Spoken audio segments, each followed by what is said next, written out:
Alright, Shalom, Shalom, Israel. Before I start this lesson, I want to give all honor, glory, and praise to Yahweh, Ba'ashem Yahushua, Ba'ashem Rakakwadash. I'm the brother Tazim Bakamath, coming from the camp Prophets in Babylon here in Tampa, Florida. I'm going to give double honors to the elders and apostles of Great Millstone that teaches truth and rule well. Peace and citation to the hopeful that scattered abroad. Okay, and today we're going to go into a question that was asked earlier in the week. Basically, the question was, are the Edomites, so-called white race, okay, are they the only nation to go into captivity? Okay, and to answer that question, the question is no. Okay, Edomites are not the only nation that's going to serve us and be in captivity. Okay, and because every nation had a part in part of bringing us down, benefit of our labors. Okay, so let's actually go into the book of Maccabees, the first chapter, to actually show you that. Because you got to think about it. All these nations benefit off of our labor, off of our downfall, because we are the chosen line. Okay, we are the holy nation. Okay, we're the Lord's chosen. We're the Lord's, children. Okay, and for us, falling away from the law, statutes, and commandments, being put in, in this oppression, this captivity. All right, it shows you that, hey, we are under the curses. Okay, when you read in Deuteronomy 28:15 on down. Okay, it tells you how, all the curses we're going to inherit if we do not, listen to the law, statutes, and commandments of Yahweh Ba'ashem Yahushua. Okay, and we're at the tail. We're at the bottom right now. And guess who's at the top? The base man. All right. Now the Lord gave every nation a time to rule. Okay, which shows you, hey, they all got to pay for what they done to the nation of Israel. So let's go to First Maccabees, the second chapter, verse 10. Now it says, "What nation have not had a part in her kingdom and gotten of her spoils?" Okay, what nation? All right. Now every nation that is not Israel is considered a heathen. Okay. Now you got the three classifications of men. You got the sons of God, which would be the Israelites, so-called Negroes, Latinos, Native Americans. You got the sons of men, which would be these heathen nations that are not Israel. That's what heathen mean. Okay, nations that are not Israel. Okay, these are all supposed to be nations that are supposed to be in servitude to us. Okay, and then you got sons of the wicked, which consists of who you know as the so-called white man today. All right, they are the sons of wicked. They were born to be wicked, and they will never change from that. Okay, now it says, "What nation have not hated part in her kingdom and gotten of her spoils?" Okay, so they all benefited from our downfall. Now let's go to in the book of I believe Zechariah, right? Zechariah chapter 2, verse 8. Now it says, "For thus saith the Lord Yahweh of hosts, after the glory hath he sent me unto the nations which spoiled you." Okay, it says nations. Okay, which means we've been in captivity under different nations. You got your Babylonians, you got your Medes and the Persians, the Greeks, the Romans. Okay, and you got today, man. Okay, but every nation, has had us in captivity and oppression. And let's go to actually when you go to the transatlantic slave trade in Africa. All right, now this is from the Europeans, the Edomites, they grabbed us from West Africa. Now, why is why are we in West Africa? First of all, that's to answer that question is because it was part of prophecy during the sack of Jerusalem during the 70 AD. Um, damn, what's it called? Bear with me real quick. Abomination desolation. That's what it's called. Salakia. Abomination desolation that Daniel spoke about. All right. The Yahweh Shai actually spoke about it. Okay. And that happened in 70 AD. And in 70 AD, we fled from Jerusalem all the way to West Africa. And then, that's consists of the southern kingdom. Okay. Majority of the southern kingdom was in West Africa, and we got sold to the Europeans from, these Arabs, these Africans, all right, that dwelt there. Okay. And we came all the way to the Americas. Now, the northern kingdom was already here in America. Okay. When you go to Second Ezra's, I believe the 10th chapter. Um, if I'm not wrong, I believe the 10th chapter, or the 13th chapter.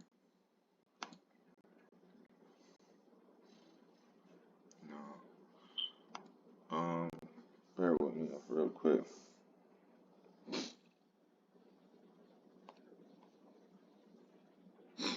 Yeah, 13. All right. Now this is Second Ezra 13 and 40. Now it says, those are the 10 tribes which were carried away prisoners out of their own land in the time of Hosea the king, who Salmanazar the king of Assyria.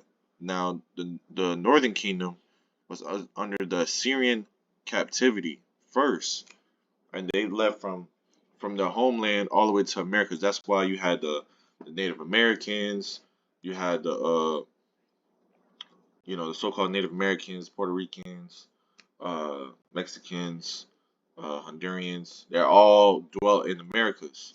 That's why you have Native Americans and Gadites, Reubenites. In Americas and Canada, you had Issachar, Zebulon in Mexico, the Mexico land. You had the Caribbean. All right, it was all for Northern Kingdom, man.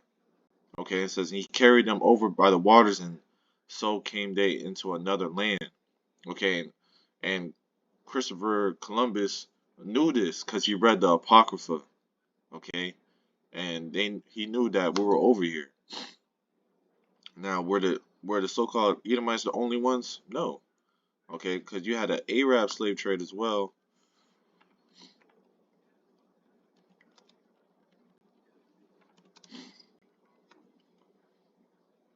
Okay, you had an Arab Muslim slave trade known as the Trans-Saharan trade or Eastern slave trade.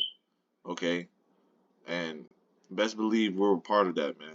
You gotta remember, if you when you in America, you see all these nations, they benefit off of us. Who runs your corner stores? You got the Arabs. You got them dams. You got the corner stores full of the Arabs selling you blunts, tobacco, beer, all type of stuff. Then you got the Elamites, the Moabites, the Ammonites, which would be your Chinese, East Indian, Japanese. All right, people selling you weave, hair products, all that shit.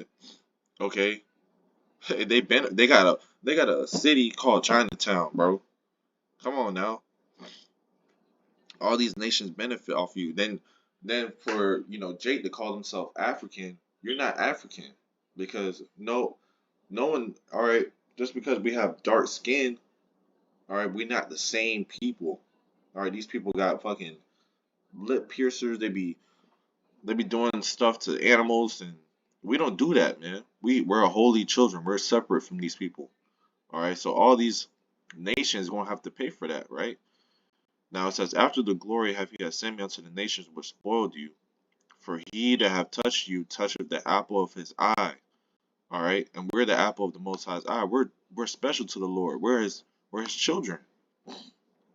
All right. Well, when the Lord see, these nations spoiling us and doing things they don't, He don't like. Hey, you spoiling the Lord's children, man. All right. Knowing He put us, all right, He put us in your hands. All right, but not to that further extent, man. All right. So let's back that up. Let's go to the book of Lamentations, the second chapter and the 15th verse. Now it says, all that pass by clap their hands at thee. Who is all? Okay, it's these other nations, these heathens, man. All right. It says, all that pass by clap their hands at thee. They hiss and wag their head at the daughter of Jerusalem. Okay, because we're known as a calmly delicate woman. Okay, we're a people before a place. Okay, so all these other nations, they're looking at us, hissing at us, wagging their head like, wow, this is the nation the Lord loves so much. Okay, it says, saying, is this the city that men call the perfection of beauty, the joy of the whole earth? Okay, it says, all thine enemies have opened their mouth against thee. Okay, they hiss and gnash their teeth. They say, we have swallowed her up. Certainly, this is the day that we look for. We have found and we have seen it. Okay, and how did they seen it? Because, hey, they constantly put us in a sin-like condition. Promote sin. That's what Esau do. He promotes sin, sin, sin, sin, sin. And guess what our people do? They follow it, man. Okay, so this is the day that these nations look for us to be at the bottom so they could overtake us, overrule us. Okay, and hey, guess what? Swallowing us up. But guess what? That's not happening for too much longer, man. Because the Lord is waking up his men to wake up, the elect men to wake up, to come back to knowing who we are, to take back what's ours. Because in the book of Daniel, tells you how the saints shall take the kingdom, man. Esau runs this earth. We're gonna take back what's ours, man. Okay, knowing that we fell away from our power, our God. Okay, but now we're coming back through the mercy and grace of Yahweh Shema Shai. We're gonna wake up and put these damn heathens in chains, man. Starting with Esau, because Esau is the one that's destroying the earth. When you look at your money, whose face do you see? You see Esau. Okay, this man was given the power of the earth, and he's destroying it. Okay, he don't want to give it away. Okay, all of these nations benefit off this devil. Okay, now let's get this in the Lazarus um and the rich man parable. Lake source dog.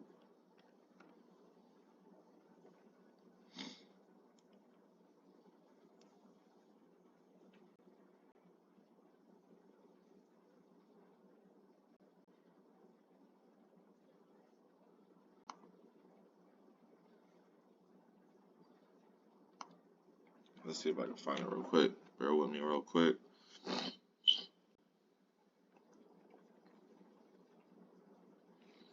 All right, this is Luke. Uh,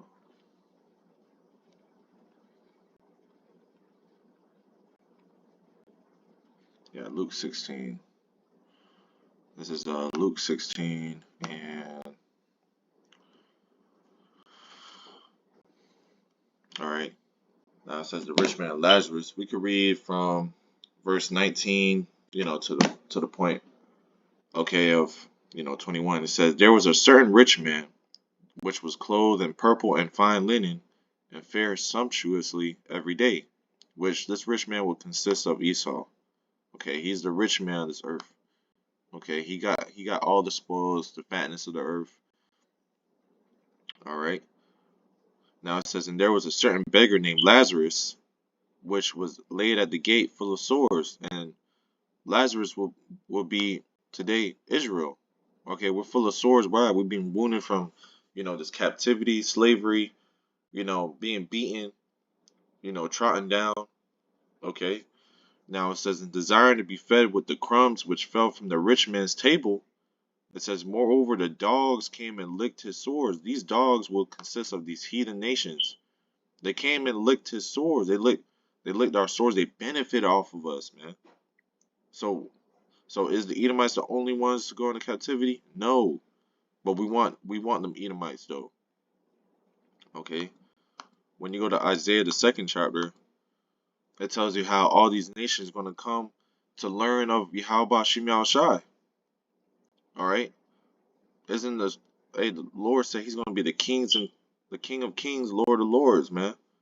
Okay, he's gonna have all the crowns of all these nations, because he's gonna defeat their ass.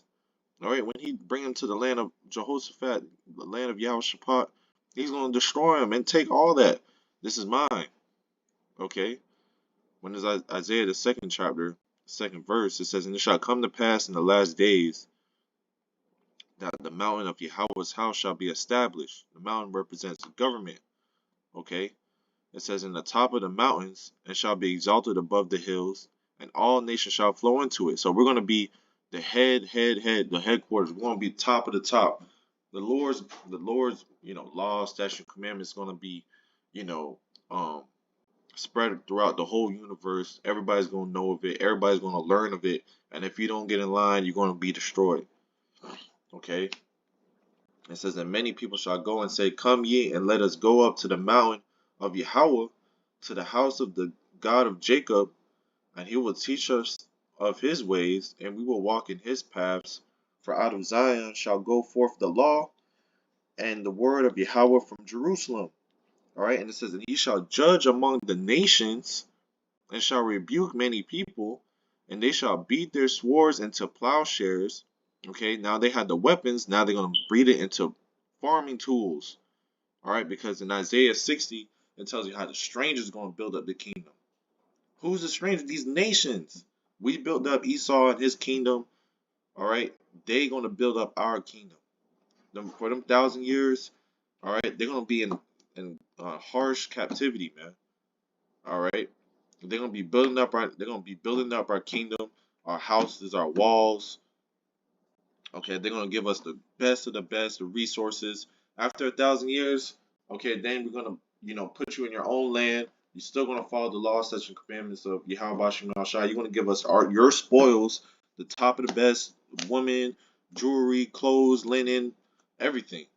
Okay? It says, in their spears into pruning hooks, nation shall not lift up sword against nation, neither shall they learn war anymore. Which shows you that we are not in the kingdom yet. And we're also not in the second covenant, because there's still war going on.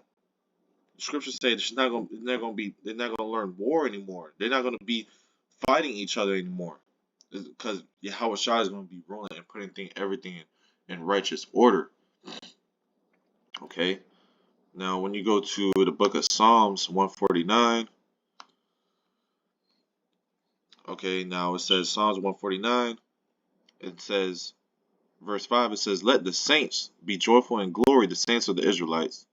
It says, let them sing aloud upon their beds. Right? It says, let the high praises of Yahweh Shem Shai be in their mouth, and a two-edged sword in their hand, to execute vengeance upon the heathen.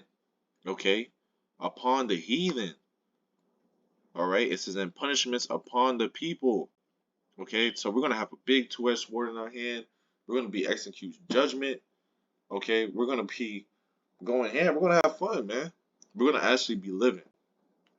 Alright? It says, to bind their kings with chains, and their nobles with fetters of iron. Okay, so we're going to put you in chains. We're going to put you in slavery. All right? And certainly we want Esau first, but all these other nations going to get it too. All right, we're going to bind your kings with chains, nobles with fetters of iron. We're going to put you in captivity. It says, to execute upon them the judgment written, this honor have all the saints, praise ye Yahweh. Okay, so when we see this is going to happen, man. Now let's go to Isaiah the 22nd chapter and the 18th verse. Okay, because what nation came over here like this? It says, he will surely violently turn and toss thee like a ball into a large country. All right, there shalt thou, It says, there shalt thou die, and there the chariots of thy glory shall be the shame of Yahweh's house, of the Lord's house. All right. And guess what? We were tossed like a ball into a large country, packed into these ships. No, these slave ships. Okay, floating across the ocean to this new land. When you go to Deuteronomy 28, verse 68, it tells you, and Yahweh shall bring thee into Egypt again with ships, slave ships, not cruise ships, slave ships, into Egypt again, a bondage. All right, isn't America called spiritually Sodom and Egypt? All right, we're in our new land of our captivity. All right, it says, by the way whereof I spake unto thee, thou shalt see it no more again. We shall not see our land no more. Okay. It says, and there shall be sold unto your enemies for bondmen and bondwomen, and no man shall buy you. Meaning no man can redeem us out of this condition that we in. Malcolm X, MLK, nobody. The only one that can save us out of this captivity is Yahweh Shemi Al Shai. Okay. Now let's go to Daniel, the 9th chapter, and the 12th verse. Now it says, and he hath confirmed his words which he spake against us, and against our judges that judged us, by bringing upon us a great evil. For under the whole heaven have not been done as have been done upon Jerusalem. So we're the only nation that actually went through this type of condition, this type of slavery. All right, from going from one land to another by way of, slavery or slave ships. Okay, migrated from our one land to another. Okay, we went from the east all the way to the west. No other nation has done that. Okay, which proved that we are, the Lord's children that is spoke about in the Bible. Okay, now let's show you our enemies in Psalms, the 83rd chapter. This is Psalms 83 and verse 2. It says, for lo, thy enemies make a tumult, and they that hate thee have lifted up the head. They have taken crafty counsel against thy people, and consulted against thy hidden ones. Okay, and all these nations have taken a counsel. When you see the UN nations, United Nations, do you see Israel in there? No. You see all these other countries, all these heathen nations. They make a crafty counsel to take us down. Okay. They have said, come and let us cut them off from being a nation. Okay. By what? By promoting iniquity, by promoting sin, so we could get it further away from our power. It says that the name of Israel may be no more it says that the name of Israel may be no more in remembrance. For they have consulted together with one consent. They are confederate against thee, the tabernacles of Edom, which would be your so-called white man, and the Ishmaelites, your Arabs, Moab, your Chinese, the Hagarenes, Gebal, and Ammon, and Amalek, and Philistines with inhabitants of Tyre. Okay. Ashur also is joined with them. They have holpen the children of Lot, Salah. Okay. And all these nations, all right, there's way more, all right, nations. When you have the table of nations, anything that's not Israel is considered a heathen. And they all, counseled to bring us down. All right. And guess who's the number one? Edom. Okay, Edom, the so-called white man. Who runs the earth? The wicked. The sons of the wicked. Esau, Edom, man. All right. So let's go to the book of James. Let's actually go to Revelation 13 and verse 10. All right. This is Revelation 13 and 10. It says, he that leadeth into captivity shall go into captivity. Who led us into captivity? All right, Esau. Okay, but not only Esau, but these other nations. You think they could just get away slick free? You think the Lord just forgot? You think the Lord just put in his back pocket, just forgot about it? No. The Lord remember everything. The Lord see everything. All right. It says, he that killeth with the sword must be killed with the sword. Okay. Here's the patience and the faith of the saints. All right, so guess what? You kill us with the sword, you're gonna have to drink double. All these nations, they're gonna have to drink the that double cup. Okay, we drink that cup, you gonna have to drink that cup double, bro. All right, and we're gonna have that sword. We're gonna execute judgment, vengeance. All right, we're gonna meditate terror. Okay, we're gonna dash your little ones against a stone. We're gonna have fun, man. We're gonna actually, the Lord's gonna let us do everything in righteousness. You did it everything in wickedness and slavery. We're gonna do things in righteousness. All right, we're gonna punish you, and we're gonna make it very, very gruesome and rigorous for you. Okay. Now let's go to the book of Second Thessalonians, chapter 1, verse 6. Now it says, "Seeing it is a righteous thing with Yahweh Shemel Shai to recompense tribulation to them that trouble you," and the Lord is going to recompense us. He's going to pay. He's going to pay us back for all these nations that that troubled us, that made it hard for us. The Lord's going to recompense all that for us, man. And we're going to be praising to Yahweh Shemel Shai. All right, so let's get James 2:13. We'll close it out. For this is James chapter 2 verse 13. It says, "For he shall have judgment without mercy that have showed no mercy. And this nation Esau has showed us no mercy at all whatsoever." All right, so when we put him in captivity, he's gonna ask for a drop of water on his tongue. We ain't gonna give it to him, man. Okay, you think, hey, the only time these nations gonna have rest is during the Sabbath and the high holy days, man, and the new moon. All right, and after that, we're gonna put you right back to work. It says, "For he shall have judgment without mercy, they have showed no mercy, and mercy rejoiceth against judgment." All right. So with that, Lord, one's lesson been edifying. I want to give all honor, glory, and praise to Yahweh Ba'Shem Yahshua Ba'Shem Kakudash. Till next time, I say shalom.